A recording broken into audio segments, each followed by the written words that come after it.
Hi, I'm Akmal Hassan. I'm the Managing Director of AIIMAN Asset Management. Today, I'll be sharing with you the opportunity in the Sukuk space.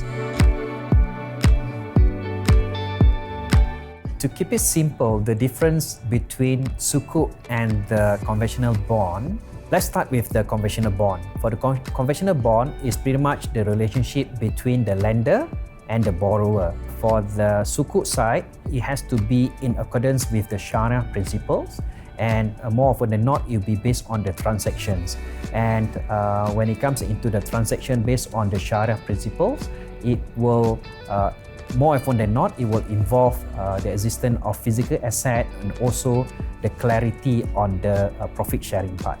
For investors who are looking to have a balanced portfolio, Sukuk is one of the options for them to include in their portfolio. The reason for that is because Sukuk, in terms of a risk profile, is not as high as equity and not as low as a fixed deposit. So it is sort of like moderate risk in nature. So if you were be able to put a Sukuk in your portfolio, that should be able to mitigate the higher risk part of which you do not want for your portfolio.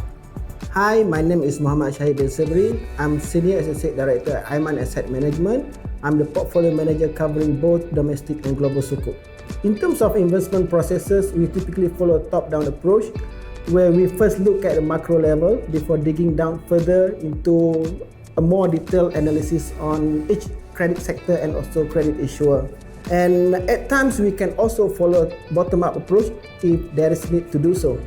For credit selection, we normally focus on two things. The first one is cash flow and the second one is leverage. So we spend quite a lot of time analyzing the past financial performance of a bond issuer and trying our best to predict the future trend to come up with our own internal forecast of the issuer cash flow and balance sheet position over the next few years. Having said that, we also place greater emphasis actually on the characteristic of the borrower. So for example, if we don't like how a company is being run or we don't like the quality of the management, we might not even consider the credit in the first place.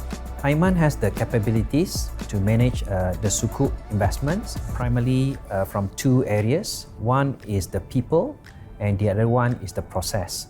People, we have a strong investment team that we pool the resources together with Affin Hwang Asset Management.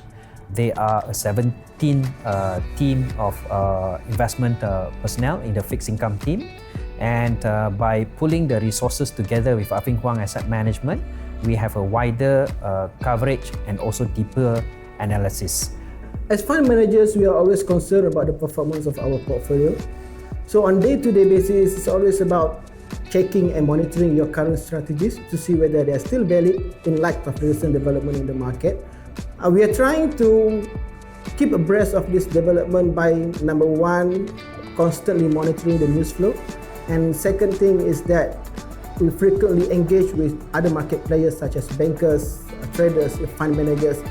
And your fellow fund managers are the best people for you to check and exchange your ideas. So we are blessed with so many good fund managers at Affin Hwang AM and AIIMAN. For us, the working hours is just a formality to execute what needs to be executed, but the ideas and thoughts are always there in your mind 24/7. Investor will benefit from investing in Sukuk from the recurring income, from the coupon rate, so that would give them the consistent return. And on top of that, upon maturity, investor would get their capital back. So for those investors who have the preference to invest in the Sharia compliant fixed income instrument, so Sukuk is there for them to invest into.